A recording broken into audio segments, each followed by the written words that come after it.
Et bonjour à tous, on se retrouve au potager pour une nouvelle vidéo. On va faire un tutoriel pour Potager Coach, le logiciel que je développe pour vous assister au potager. Dans cette vidéo, on va s'intéresser à la culture du physalis. Alors le physalis, c'est cette plante que vous voyez derrière et qui va faire ses fruits très caractéristiques, très esthétiques. On a une sorte de petit lampion, un calice qui va contenir une petite boule très jolie.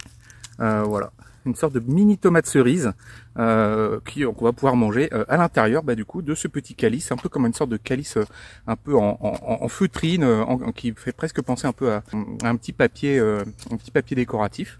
Et voilà, un fruit vraiment très joli, très esthétique, que vous avez sûrement déjà vu, notamment sur des desserts ou des salades au restaurant.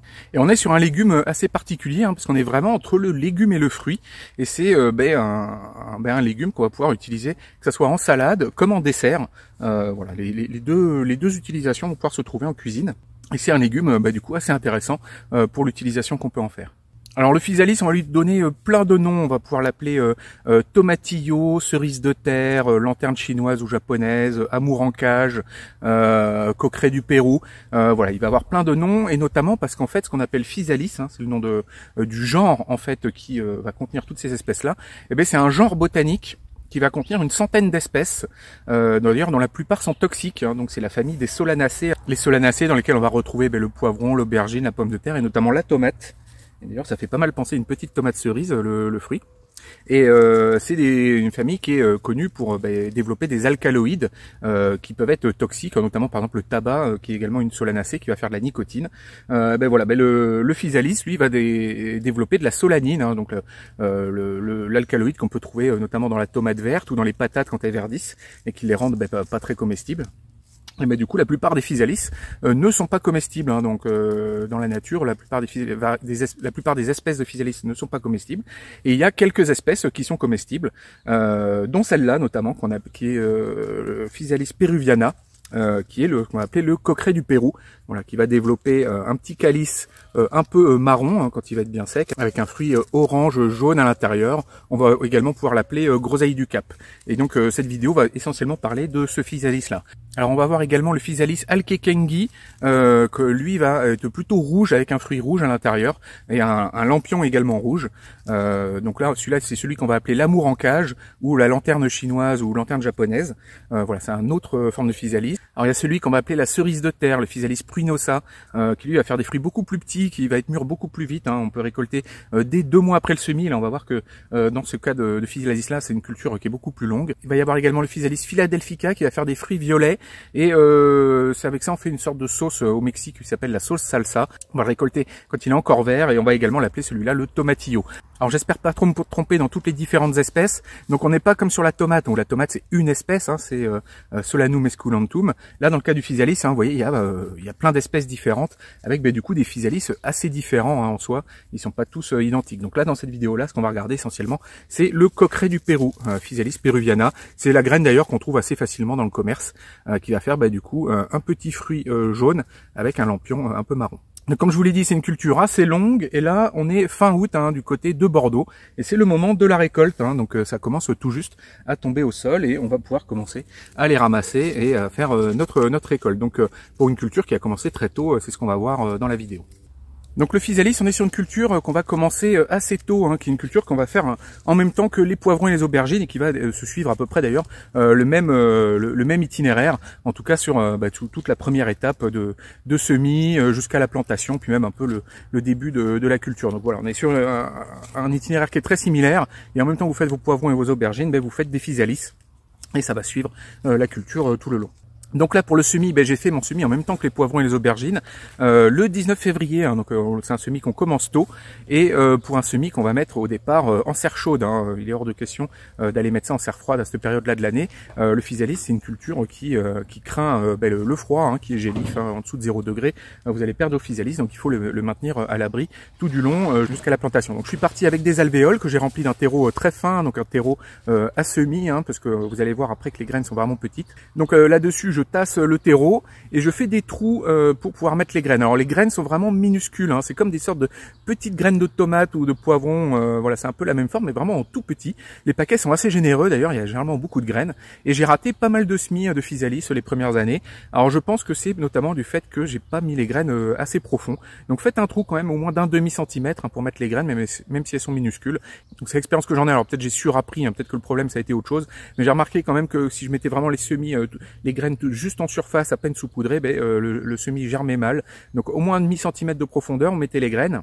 Et comme voilà, les paquets sont généreux, vous hésitez pas à mettre un petit paquet de graines par alvéole pour être sûr qu'il y ait une germination qui se fasse bien, parce que la germination est assez compliquée, assez longue quand même sur le physalis. Donc voilà, n'hésitez pas à mettre pas mal de graines.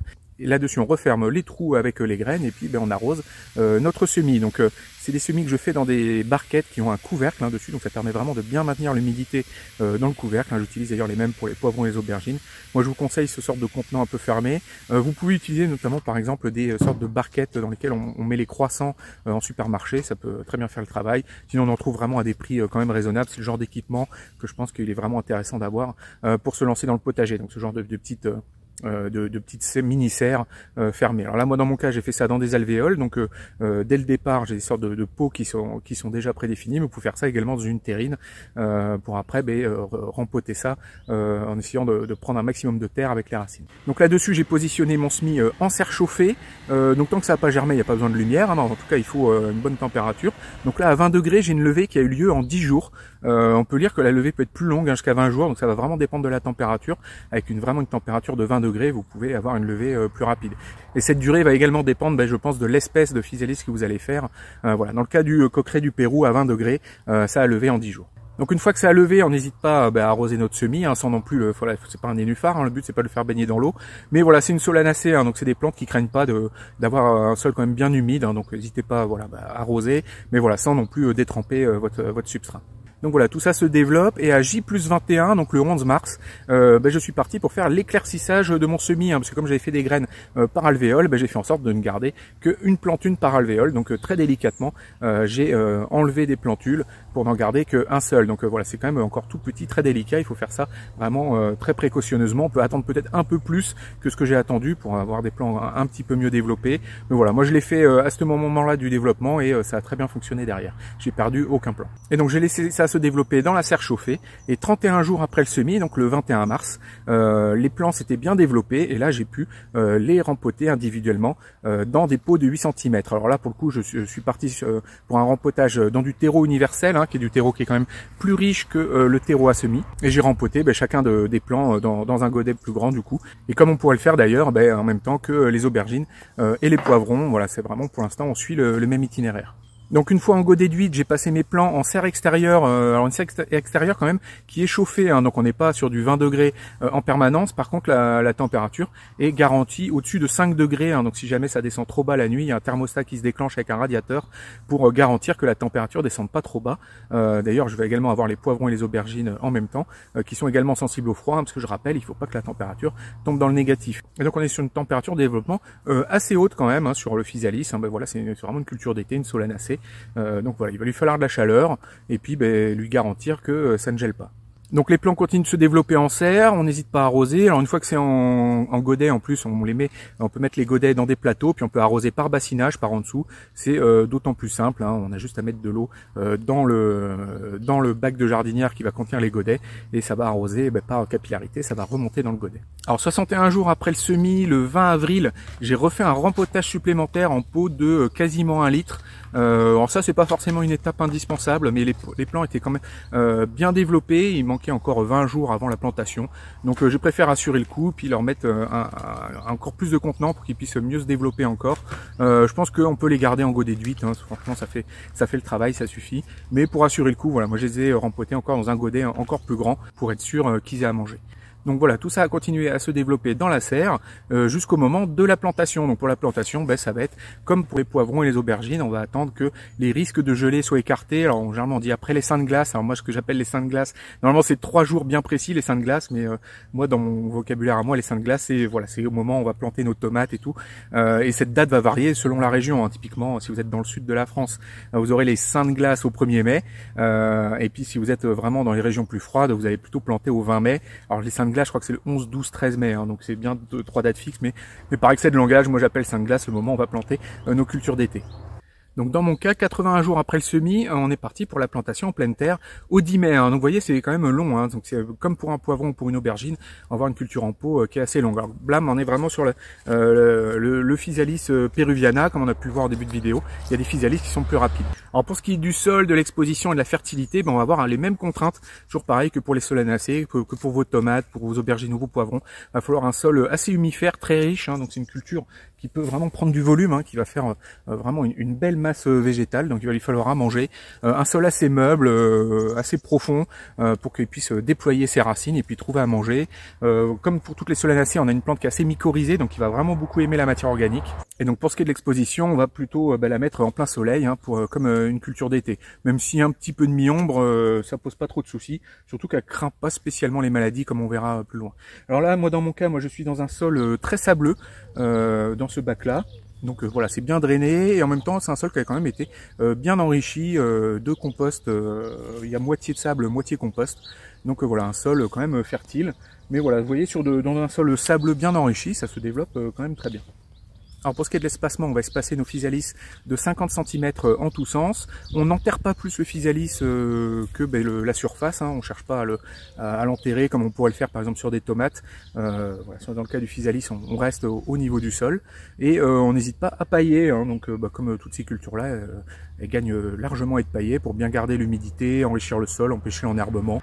Voilà, vous connaissez les avantages du paillage, mais dans ce cas-là, vous verrez que pour la récolte, sur cette culture-là, ça gagne vraiment encore plus à être paillé que les autres cultures. À partir de là, il n'y a plus grand-chose à faire à part arroser, désherber, pailler.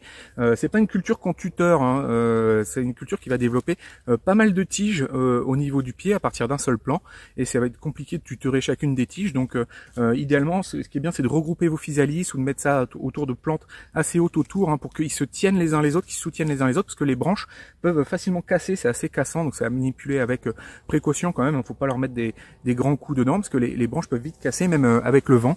Voilà, typiquement une branche de Physalis qui a cassé net l'autre jour, en passant à côté, j'ai un peu tapé dedans et elle s'est cassée.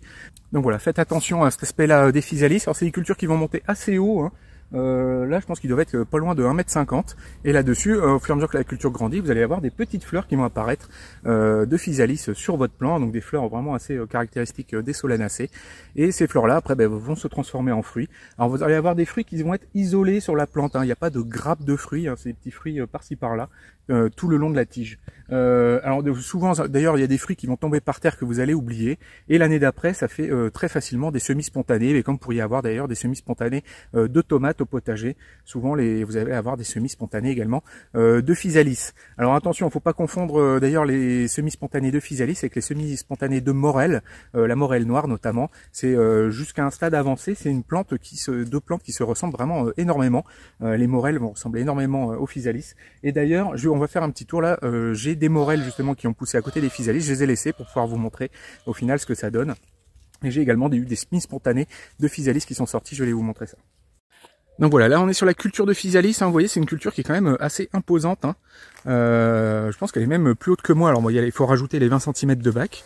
Mais voilà, la branche la plus haute, elle fait ma taille, moi je suis 1,70 m, bon je suis pas très grand, mais voilà, ça fait quand même une culture assez imposante et qui n'a pas de tutorage. Donc les branches, voilà, se tiennent plus ou moins les unes sur les autres, elles s'appuient les unes sur les autres pour tenir.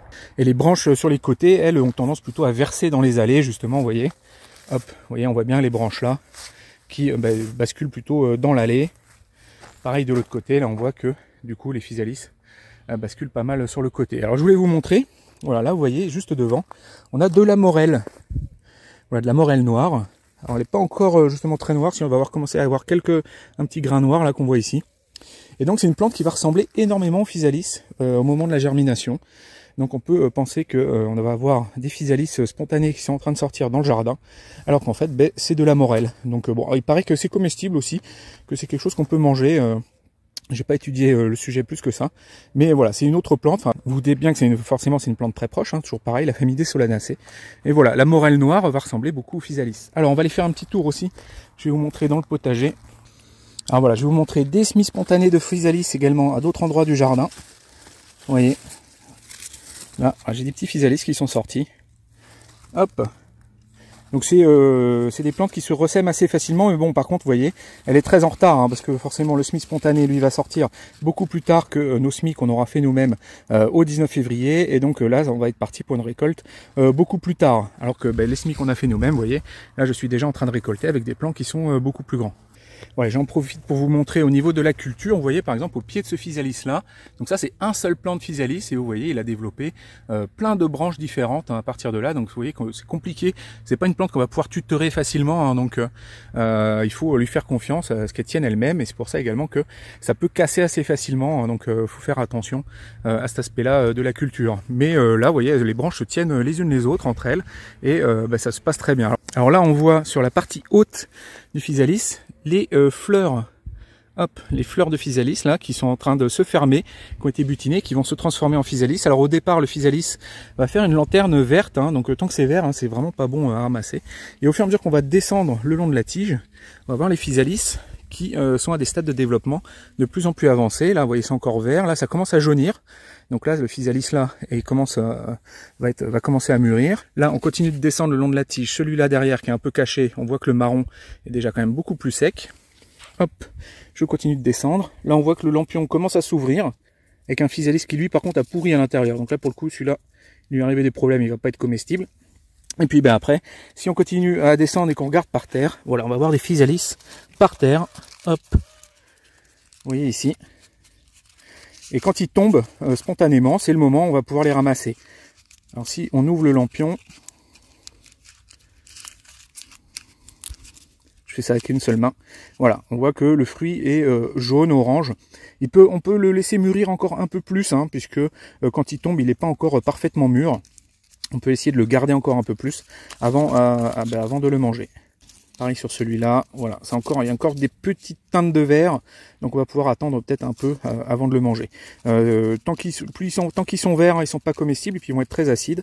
C'est uniquement quand ils vont mûrir qu'ils vont développer un petit goût sucré qui sera bien meilleur. Donc comme on l'a vu, hein, pour la récolte c'est très simple, hein, il n'y a qu'à attendre que les physalis tombent par terre, il n'y a pas de problème de savoir quand est-ce que c'est mûr. Donc vous faites régulièrement un tour au pied de vos physalis, hein, une fois qu'on arrive au moment de la maturité, hein, que voilà, il y a les lampions qui mûrissent. D'ailleurs, tant que c'est pas mûr, hein, vraiment le fruit tient bien, vous pouvez tirer dessus, il vient pas facilement. Donc vraiment il va tomber spontanément de lui-même. Donc là pour le coup la culture gagne vraiment à être paillée, parce que comme les fruits vont tomber au sol, et puis que vous pouvez même les laisser un petit peu au sol pour qu'ils mûrissent encore un peu, pour éviter que ça pourrisse directement en contact avec le sol, avoir un petit paillage bien sec qui empêche le contact avec l'humidité, va vous permettre de mieux conserver vos physalis. Alors moi dans mon cas, comme je vous ai dit, j'ai un sol très sableux, très drainant, qui sèche très vite, donc j'ai pas trop de soucis là. Puis il reste encore un petit peu du paillage du début, donc voilà, là-dessus pas trop de soucis, mais voilà, faut avoir ça en tête. Un peu de paillage, ça vous aidera à garder vos fruits bien beaux, bien secs. Donc c'est une culture, on va pouvoir récolter à partir de la mi-août, hein. Donc là, moi je vous ai dit, on commence presque à être fin août, hein, je commence à récolter. Donc et je suis dans le sud Gironde, donc c'est une culture qui peut être assez longue, assez tardive. En tout cas pour le Physalis peruviana. Et il va donner comme ça, par contre jusqu'au gelé. C'est d'ailleurs souvent pour ça que à Noël, vous avez des petits Physalis dans les desserts de Noël. Tant qu'il gèle pas, il va continuer à donner. Et puis une fois que le froid va arriver, là pour le coup la plante va mourir. Donc on va pouvoir récolter des Physalis pendant tout l'automne et jusqu'au début de l'hiver selon votre région.